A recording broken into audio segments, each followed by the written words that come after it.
नमस्कार मित्रों, मैं हूं कॉस्ट अकाउंटेंट लक्ष्मण कुशवाहा और आप सभी लोगों का स्वागत है मेरे इस YouTube channel CMA Lakshman Kushwaha में।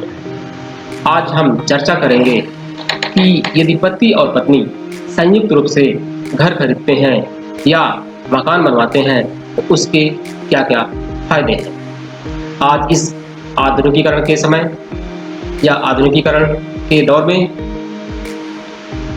हमें बच्चों की शिक्षा के प्राप्ति के लिए या हायर एजुकेशन के लिए या बच्चों के लिए एक अच्छे व्यवसाय के लिए, अच्छी नौकरी के लिए हमें उच्च शहरों में या हाई क्लास सिटीज़ में या मेट्रो क्लास सिटीज़ में शिफ्ट करना पड़ रहा है। तो जब लोग अपनी ज़रूरतों के लिए मेट्रो सिटीज़ में शिफ्ट कर रहे हैं तो उनके लिए सबसे बड़ी समस्या आवास की आती है। तो ऐसी कंडीशंस में लोग अपना खुद का घर बनवाते हैं या फ्लैट परचेज करते हैं। तो यदि ये घर बनवाना या फ्लैट का परचेज करना यदि पति और पत्नी दोनों मिल करके अपनी टैक्सेबल इनकम से परचेज करते हैं या घर बनवाते हैं, इसके यहाँ पर क्या क्या फायदे हैं तो हम इसके बारे में चर्चा करेंगे।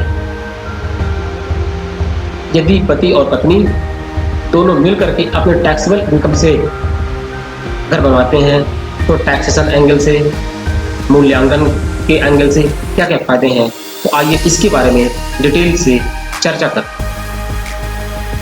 पहला फायदा इस प्रकार से है, यदि हम किसी भी राज्य में कोई घर खरीदते हैं या प्लॉट खरीदते हैं तो हर राज्य सरकार उस पर कुछ फिक्स परसेंटेज के हिसाब से जो सर्किल रेट होता है उस पर कुछ फिक्स परसेंटेज के हिसाब से स्टैंप ड्यूटी वसूलती है। जैसे माना कि उत्तर प्रदेश में किसी स्पेसिफिक एरिया का जो सर्किल रेट होता है उस पे 7% रेट से स्टैंप ड्यूटी लेती है। यदि किसी पुरुष के नाम पर रजिस्ट्री होती है तो ये रेट 7% का है, लेकिन यदि यही रजिस्ट्री महिला के नाम से होती है तो 1% कम होगा, अर्थात यदि 7% है तो ये 6% होगा। और यदि पति और पत्नी दोनों कंबाइंड रूप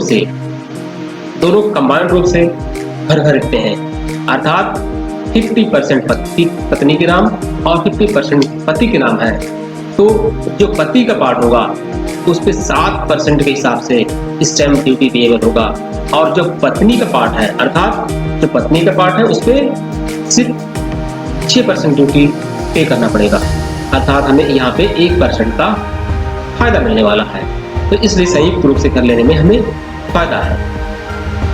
और अब दूसरा फायदा क्या है, यदि पति और पत्नी दोनों कंबाइंड रूप से घर खरीदते हैं और पति या पत्नी में किसी की आकस्मिक मृत्यु हो जाती है तो ये ट्रांसफर करने में काफी मुश्किलें आती हैं। लेकिन यदि पति और पत्नी दोनों कंबाइंड रूप से घर खरीदते हैं या मकान बनवाते हैं तो यह ट्रांसफर आसानी से एक एप्लीकेशन दे करके जो जीवित है उसके नाम किया जा सकता है। लेकिन यदि यही प्रॉपर्टी पति या पत्नी किसी एक के नाम होती है तो ट्रांसफर करने में काफी दिक्कतें आती हैं। और अगला फायदा क्या है, अब देखते हैं।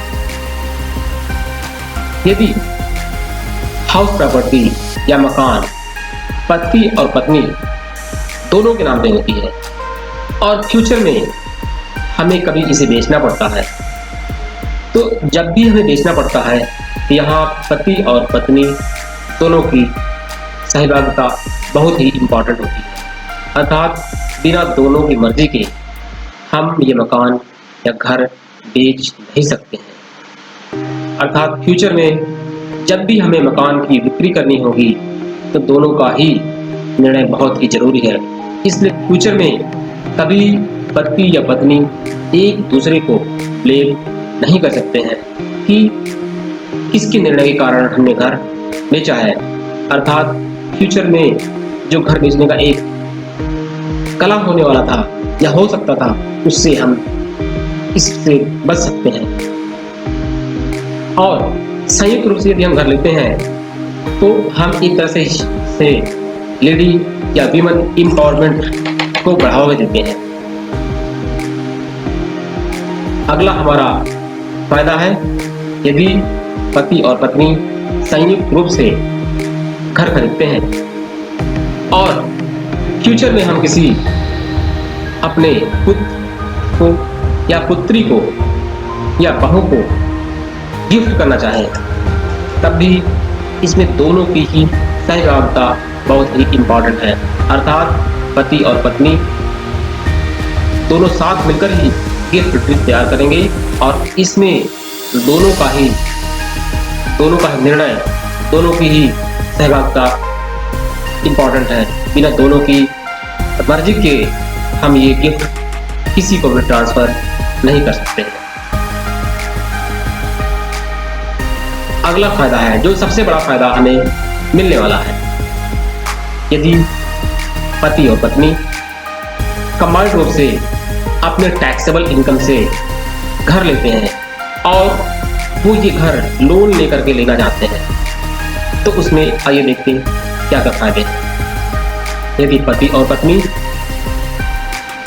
कंबाइंड रूप से घर लेते हैं और ये घर वो लोन लेना चाहते हैं, तो उनकी लोन की एलिजिबिलिटी है, लोन की योग्यता बढ़ जाती है, क्योंकि यहाँ पति और पत्नी दोनों की इनकम सम्मिलित है। इसलिए जो लोन की योग्यता या जो लोन की अमाउंट है वो बढ़ जाती है, क्योंकि पति को अपने हिस्से का लोन मिलेगा और पत्नी को अपने हिस्से का लोन मिलेगा। दोनों को अपनी अपनी इनकम के हिसाब से लोन मिलेगा और संयुक्त रूप से लोन लेते हैं तो ये अमाउंट हमारी उनकी लोन एलिजिबिलिटी के हिसाब से बढ़ जाती है। अर्थात यदि हम सिंगल इनकम से छोटा घर ले सकते थे और तो हम दोनों की इनकम मिला के हम एक बड़ा घर ले सकते हैं, अर्थात हमारी परचेजिंग कैपेसिटी बढ़ जाती है। तो ये हुआ हमारा फायदा संयुक्त रूप से घर लेने का। और इसी फायदों की यदि हम टैक्सेशन एंगल से देखना चाहें कि हमें टैक्स में क्या फायदा मिलने वाला है, यदि हम लोन लेकर लेते हैं तो उसका फायदा इस प्रकार से है, जब भी हम लोन लेकर घर लेते हैं तो उसका जो हमें रिपेमेंट होता है वो 2 पार्टों में करना पड़ता है, प्रिंसिपल अमाउंट और इंटरेस्ट अमाउंट। प्रिंसिपल अमाउंट का डिडक्शन हम अंडर सेक्शन 80C ले सकते हैं, जिसकी मैक्सिमम सीमा 1,50,000 रुपए तक है। लेकिन यदि यही लोन हम पति और पत्नी दोनों के नाम से मिल के लेते हैं तो ये प्रिंसिपल अमाउंट का डिडक्शन हम 1,50,000 रुपए तक मैक्सिमम ले सकते हैं। इसी प्रकार से यदि हम ब्याज का डिडक्शन लेना चाहें तो हम ब्याज की डिडक्शन अंडर सेक्शन 24D ले सकते हैं, जिसकी मैक्सिमम सीमा 2 लाख रुपए तक है।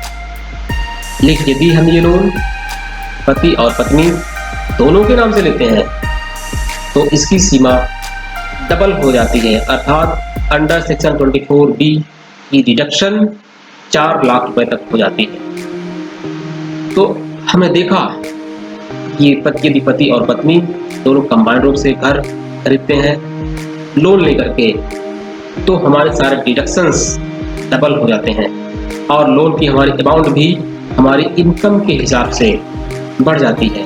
तो हम ये कहना चाह रहे हैं कि यदि पति और पत्नी संयुक्त रूप से घर खरीदते हैं तो उसके बहुत सारे फायदे हैं। तो दोस्तों, मैं ये कहना चाहूँगा, जब भी हम फ्यूचर में अपने लिए एक आशियाना या घर खरीदना चाहते हैं या घर बनाना चाहते हैं, तो हम इस विषय पर जरूर विचार करें कि हम पति और पत्नी दोनों मिल करके या दोनों संयुक्त रूप से घर का निर्माण करें या दोनों के नाम पे घर खरीदें। इससे हमें फ्यूचर में बहुत सारे बेनिफिट्स मिलेंगे और मुझे भी आशा ही नहीं, विश्वास है कि आप सभी लोग मेरी इन बातों पर जरूर घर खरीदने से पहले एक बार सोचेंगे और अमल करेंगे ताकि आप इसका बेनिफिट ले सकेंगे। मुझे आशा ही नहीं और विश्वास है कि मेरी इस वीडियो का आप सभी लोग जरूर फायदा उठाएंगे।